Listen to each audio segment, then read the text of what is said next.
Hello friends, स्वागत है आपका मेरे YouTube channel the BSc hub में। आज मैं बहुत इंपॉर्टेंट क्वेश्चन करवाने वाली हूँ बीएससी सेकेंड ईयर का गॉस की प्रमेय, जो कि बहुत ही ज़्यादा इंपॉर्टेंट क्वेश्चन है और ये 12th 11th और बीएससी फर्स्ट ईयर और सेकेंड ईयर में भी पूछा जाता है।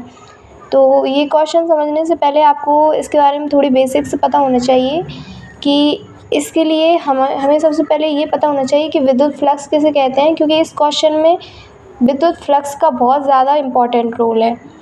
तो इसमें सबसे पहले हम जानेंगे कि विद्युत फ्लक्स किसे कहते हैं। विद्युत क्षेत्र में स्थित किसी पृष्ठ से वैसे ये सेकेंड ईयर का क्वेश्चन है, तो आप जानते होंगे कि विद्युत क्षेत्र किसे कहते हैं। यदि आपको विद्युत क्षेत्र के बारे में नहीं पता तो आप कमेंट कर दीजिए, नेक्स्ट वीडियो आपकी बेसिक्स पर होगी। तो अभी के लिए आप ये समझिए कि विद्युत फ्लक्स किसे कहते हैं। विद्युत क्षेत्र में स्थित, मान लीजिए कोई विद्युत क्षेत्र है, जैसे हम इसको इस टाइप से डिनोट करते हैं, ये एरो से विद्युत क्षेत्र को हम, तो मान लीजिए कि यहाँ पे विद्युत क्षेत्र है, उस विद्युत क्षेत्र के किसी पृष्ठ है, कोई भी यहाँ पे पृष्ठ है और इससे अभिलंबवत गुजरने वाली, इस टाइप से अभिलंबवत गुजरने वाली जो कुल क्षेत्र रेखाओं की संख्या होती है उसे हम विद्युत फ्लक्स कहते हैं। यहाँ पे यही बताया गया है कि विद्युत क्षेत्र में स्थित किसी पृष्ठ से अभिलंबवत, यदि विद्युत क्षेत्र इस टाइप में है यहाँ इस साइड में, तो अभिलंबवत कैसी होंगी, ऊपर की ओर निकलने वाली विद्युत कुल क्षेत्र रेखाओं की संख्या को विद्युत फ्लक्स कहते हैं और इसे फाई ई से प्रदर्शित करते हैं।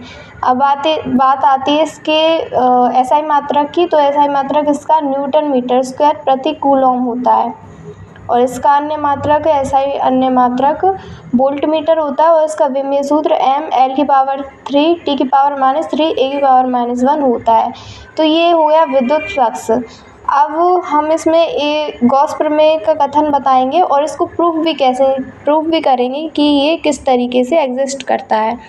सबसे पहले कथन है, गॉस प्रमेय के अनुसार, गॉस ने कहा, गॉस वैज्ञानिक का नाम है, उन्होंने कहा कि गॉस प्रमेय के अनुसार किसी बंद पृष्ठ से अभिलंबवत गुजरने वाला विद्युत फ्लक्स, कोई बंद पृष्ठ है विद्युत क्षेत्र में स्थित है, जो कि उससे अभिलंबवत गुजरने वाला विद्युत फ्लक्स उस पृष्ठ के अंदर जितनी भी निर्वात में उपस्थित कुल आवेश होगा, ये मान लीजिए कि वो पृष्ठ है, उस पृष्ठ के अंदर निर्वात में उपस्थित कुल आवेश होगा, जितना भी उसका आवेश होगा उसका 1/ε0 गुना होता है।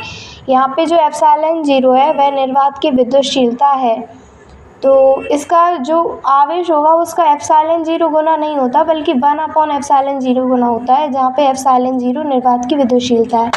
यदि किसी बंद पृष्ठ के अंदर निर्वात में उपस्थित कुल आवेश अपन ने माना कि Q है, तो गॉस प्रमेय के अनुसार उस पृष्ठ से गुजरने वाला संपूर्ण विद्युत फ्लक्स फाई ई बराबर Q/ε0।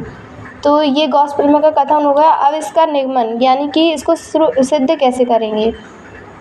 तो हमने माना कि कोई बिंदु आवेश Q किसी गोले के केंद्र पर है। तो यहाँ पे आप डायग्राम देख सकते हैं, ये गोला बना लिया है हमने और इस बिंदु O पर ये बिंदु आवेश Q स्थित है। गोले की त्रिज्या हमने ली है R। तो गोले के पृष्ठ पर स्थित, गोले का जो पृष्ठ है ये इसका पृष्ठ है, इस पर स्थित किसी बिंदु P पर, यहाँ बिंदु P है, इस पर विद्युत क्षेत्र की तीव्रता क्या होगी, E बराबर 1/4πε0 × Q/r²।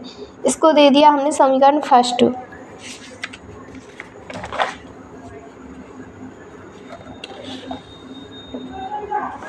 तो यहाँ पे हम देख पा रहे हैं कि इसकी दिशा OP वेक्टर के अनुदिश होगी, किसकी, विद्युत क्षेत्र की। ये आप देखिए, ये जो विद्युत क्षेत्र है वो भी इसके अनुदिश है और जो O और P वेक्टर है उसकी दिशा भी यही है, मतलब जो विद्युत क्षेत्र की दिशा होगी वो OP वेक्टर के अनुदिश होगी। अब यदि बिंदु P को घेरे, ये जो बिंदु P को घेरा है, ये बिंदु P को घेरे छोटे क्षेत्रफल अवयव ds वेक्टर की कल्पना करें, तो E वेक्टर, ये विद्युत क्षेत्र E वेक्टर और ds वेक्टर के बीच का कोण कितना होगा, 0 डिग्री होगा, क्योंकि ये एक दूसरे के अनुदिश हैं। तो यहाँ पे यही बताया गया है। अब यदि बिंदु P को घेरे छोटे क्षेत्रफल अवयव ds वेक्टर की कल्पना करें, तो क्या होगा, OP वेक्टर के अनुदिश होगी E वेक्टर की दिशा, और E वेक्टर और DS वेक्टर के बीच का कोण क्या होगा, 0 डिग्री होगा। अतः क्षेत्रफल अवयव DS वेक्टर से गुजरने वाला विद्युत फ्लक्स, मतलब जो DS वेक्टर है, छोटे क्षेत्रफल अवयव है, इससे गुजरने वाला अल्प विद्युत फ्लक्स d फाई होगा। और हम जानते हैं d फाई E बराबर E vector dot DS vector.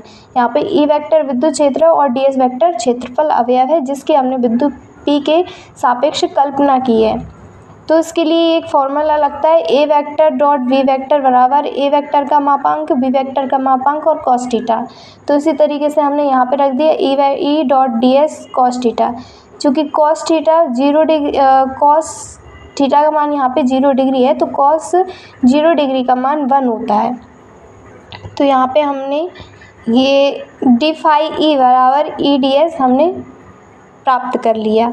अब हम समीकरण फर्स्ट से इसमें E का मान रख देंगे, तो d फाई E बराबर 1/4 pi epsilon 0 into Q upon R square into DS आ जाएगा।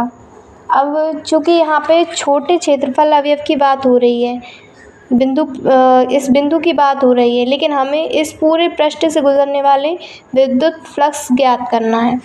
तो इसके लिए हम क्या करेंगे, अतः संपूर्ण गोले के पृष्ठ से गुजरने वाला संपूर्ण विद्युत फ्लक्स फाई E बराबर, यहाँ पे हम ये समाकलन का निशान लगाएंगे और इसका समाकलन कर देंगे 1/4 pi epsilon 0 into Q upon R square और DS। तो यहाँ पे ये जो वस्तु है वो, ये जो एलिमेंट है वो बाहर चले जाएंगे और ये DS का समाकलन अकेला रह जाएगा। यहाँ पे DS का समाकलन करना है। फिर इसके लिए क्या करेंगे, चूँकि यहाँ पे DS बराबर क्या होगा, 4 पाई R स्क्वायर होगा, क्योंकि यहाँ पे जो D है वो गोले के पृष्ठ पर एक बिंदु है और हमें इसकी परिधि निकालनी है, मतलब गोले का संपूर्ण पृष्ठीय क्षेत्रफल, तो 4 पाई R स्क्वायर। तो यहाँ पे DS बराबर 4 पाई R स्क्वायर आ जाएगा। तो यहाँ पे फाई E बराबर 1/4 pi epsilon 0 into Q upon R square, ऐसा कैसा, और 4 पाई R स्क्वायर। तो ये 4 पाई से 4 पाई कट जाएगा और R स्क्वायर से R स्क्वायर कट जाएगा, तो फाई E बराबर हमें प्राप्त हो जाएगा Q अपॉन एप्सिलॉन 0। और यही गॉस की प्रमेय है, जो कि हम सिद्ध कर चुके हैं कि किसी बंद पृष्ठ से गुजरने वाला संपूर्ण विद्युत फ्लक्स, उसमें उपस्थित कुल आवेश का 1/एप्सिलॉन 0 गुना होता है। तो ये प्रूफ हो चुका है। Thank you for watching.